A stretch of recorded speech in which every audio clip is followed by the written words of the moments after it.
இன்ஸ்டாகிராமில் ரீல்ஸ் போகிற 4 பசங்களை வச்சு படம் எடுத்தால் படம் ஓடுமா? ஓடி இருக்குங்க. ஓடினது மட்டும் இல்லை, 200 கோடி ரூபாய்க்கு மேலே பாக்ஸ் ஆஃபீஸில் வசூல் பண்ணி காட்டியிருக்கு.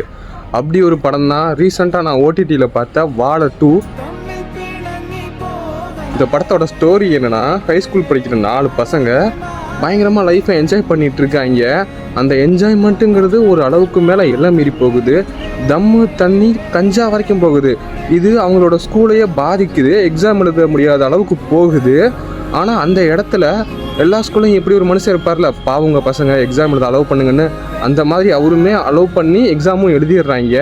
எக்ஸாம் எழுதுனதுக்கு அப்புறம் அவங்களோட லைஃபே தலைகீழாக மாறி போகுது. அப்படி என்ன தலைகீழாக மாறி போச்சு என்னங்கிறதா இந்த படத்தோட முழு கதையே. இந்த படத்தோட ஹைலைட்டடான 4 சீன்ஸை சொல்கிறேன். பசங்க படம் பார்க்க தேட்டருக்கு போயிருப்பாங்க. அங்கே போலீஸுக்கும் பசங்களுக்கும் ஒரு ஃபன் நடக்கும். அது பயங்கர காமெடியாக இருக்கும். அப்புறம் பசங்க ப்ராப்ளம் பண்ணி ஸ்கூலில் ஒரு 2 ஃபைட் சீன்ஸ் இருக்கும். ஒன்று வாத்தியாருக்கும் இவங்களுக்கு இருக்கும், அப்புறம் பசங்களுக்கும் இவங்களுக்கு இருக்கும். அதுவுமே பயங்கரமாக இருக்கும். அப்புறம் இந்த 4 பசங்களில் ஹாசிர்னு ஒரு பையன் இருப்பான்.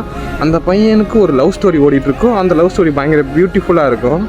அப்புறம் பார்த்திங்கன்னா ஃபைனலாக ஜானி சின்ஸ் எப்படிப்பட்டவர், அந்த மாதிரி ஒரு கேரக்டர் இந்த படத்தில் வரும். அந்த கேரக்டர் நம்ம பார்த்ததுமே ஜானி சின்ஸை நம்ம பார்க்குற விதமே சேஞ்ச் ஆகுங்க. அந்த மாதிரி ஒரு இம்பேக்டை கொடுக்கும். மொத்தத்தில் இந்த படம் லவ், காமெடி, ஆக்ஷனு, ஃபன்னு, சென்டிமெண்ட்டுன்னு எல்லாமே கலந்த ஒரு தரமான படமாக இருக்கும்.